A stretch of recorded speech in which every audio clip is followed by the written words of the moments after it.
The latest courtroom update in the Johnny Somali case is a disaster of contradictions, delays, and desperation, and it begins with a single, chilling exchange. When the judge asked whether there was any evidence of innocence, the only new item his side could point to was a settlement with young man. That's not proof of innocence.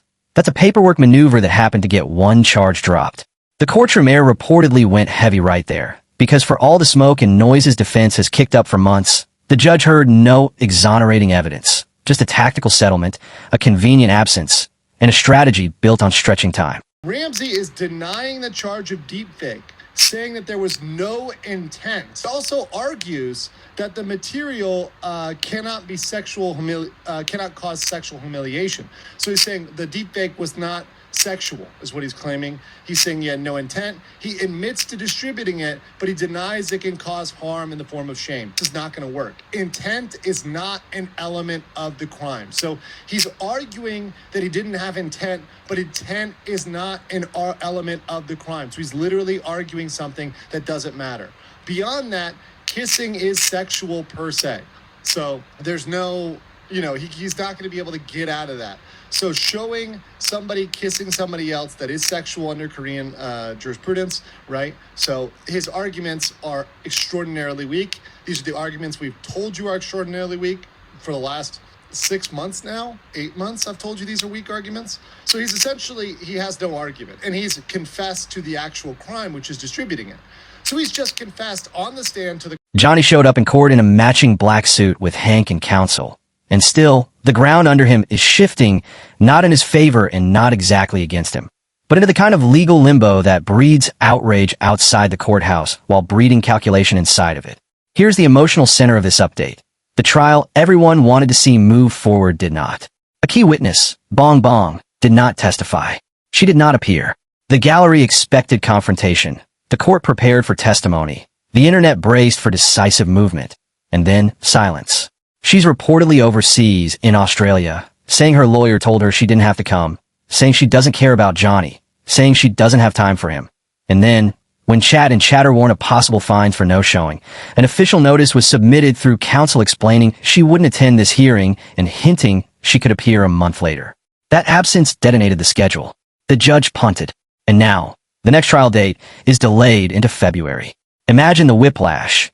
Months of build-up, and then a procedural sidestep sends everything spinning into another season of waiting. The people who wanted closure are furious. The people who wanted daylight on the facts feel robbed, and the defendant who thrives in chaos gets more time to maneuver. Understand what's at stake inside that delay.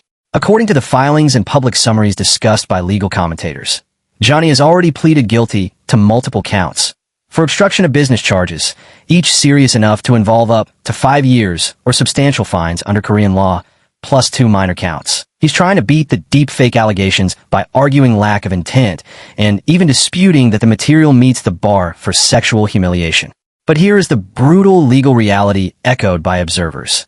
Intent isn't an element he can hide behind, and under Korean jurisprudence, even a kissing depiction can be sexual per se. So when his side claims no intent, it sounds like a door that doesn't open. And when his side shrugs, not sexual humiliation, the counterargument is swift.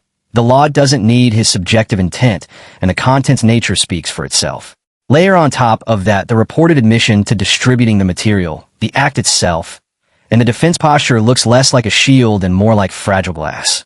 And yet, in the middle of all that fragility, his team is still swinging. They push the young man's settlement, as if it could echo through the remaining counts. They know one deep fake count was already dropped, shrinking theoretical maximum sentences, and perhaps softening the optics around the rest. They're gambling on sympathy spillover.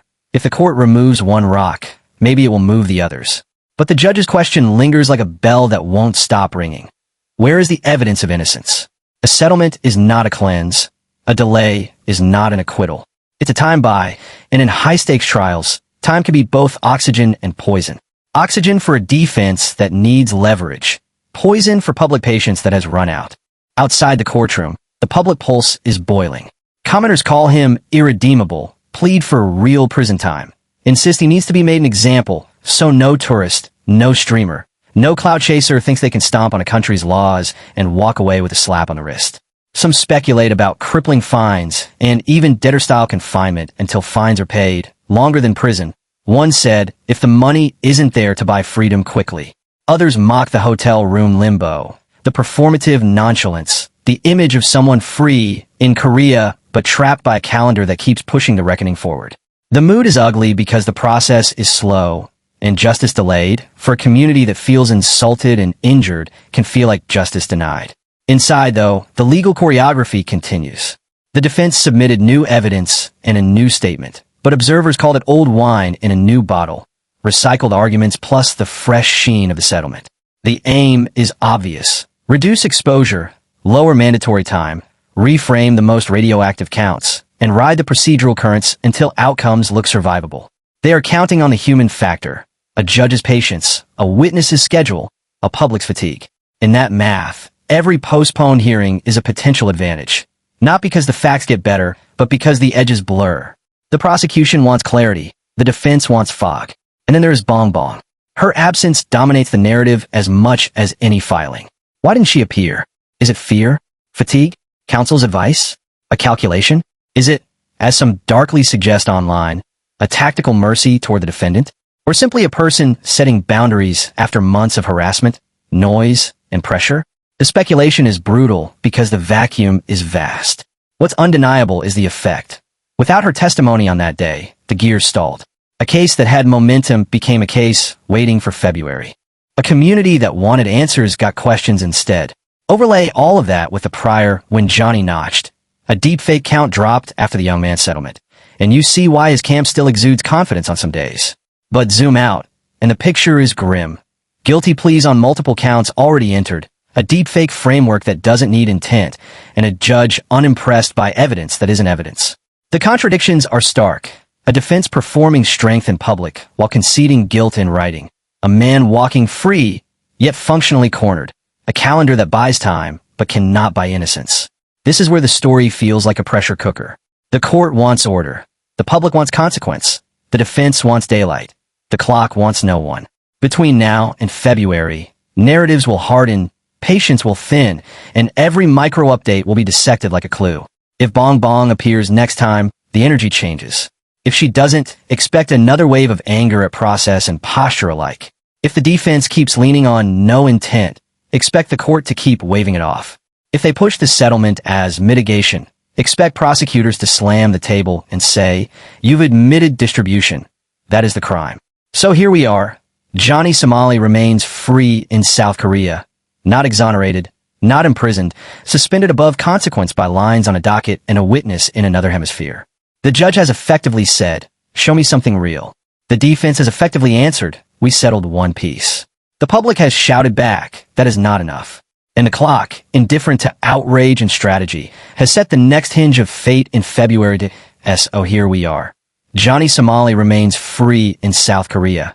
Not exonerated, not imprisoned, suspended above consequence by lines on a docket and a witness in another hemisphere. The judge has effectively said, "Show me something real." The defense has effectively answered, "We settled one piece."